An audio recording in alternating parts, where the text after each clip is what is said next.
বয়ঃসন্ধি। শুধু চেষ্টাই করে গেলাম, কোনো মতেই মেলাতে পারলাম না। দুজনের মধ্যে থেকে গেল বহু বছরের দূরত্ব। কবিতা আর সময়কে ধরতে পারলাম না এক মুঠোর গণ্ডিতে।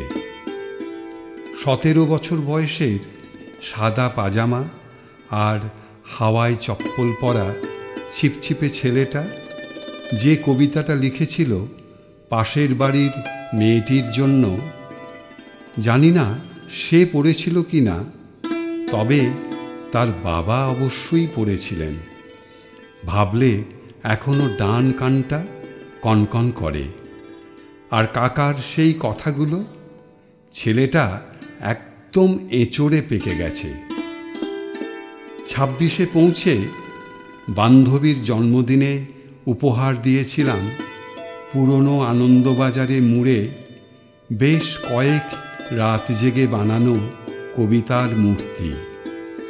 জন্মদিনের কেক খেতে খেতে সে মজা করেছিল, বলেছিল আমার কবিতা যেন শীতের মন্ত্রের মতো, ফাল্গুনের কোনো উত্তাপ নেই। তারপর একদিন, বোধহয় 52-তে, তুমি শোবার ঘরের দরজা বন্ধ করে ফিসফিস করে বুঝিয়েছিলে ছেলেমেয়েরা সব বড় হচ্ছে, আমাদেরও চুলে পাক ধরেছে, 2 হাঁটুতে ব্যথা, বানপ্রস্থে যাওয়ার এই তো সময়। বুঝিয়েছিলে প্রেমের কবিতা ছেড়ে ঠাকুর দেবতার মন্ত্র জপার।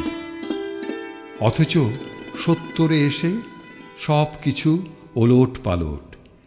এক দমকা হাওয়ার মতো এসে হাজির 17 বছরের নাতনিটা, তিতলি। চোখে মুখে কি হাসি, উল্লাস, দেওঘরে দেখা সেই পাহাড়ি ঝর্ণার মতো। লাফিয়ে লাফিয়ে চলেছে এক পাথর থেকে অন্য পাথরে। কি করে হাতে পেয়েছে আমার সেই পুরনো কবিতার খাতা, ওর আর তর্সইছে না। ফেসবুকের বন্ধুদের সঙ্গে শেয়ার করতেই হবে। ওর মতে কবিতাগুলো সব শরতের কাশফুলের মতো, মনের আকাশ ছুঁয়ে যায়।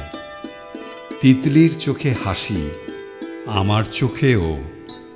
আস্তে আস্তে হাত বুলোই কবিতাগুলোর ওপর। অবশেষে 70 মিশে যায় 17-র ভগীরথে।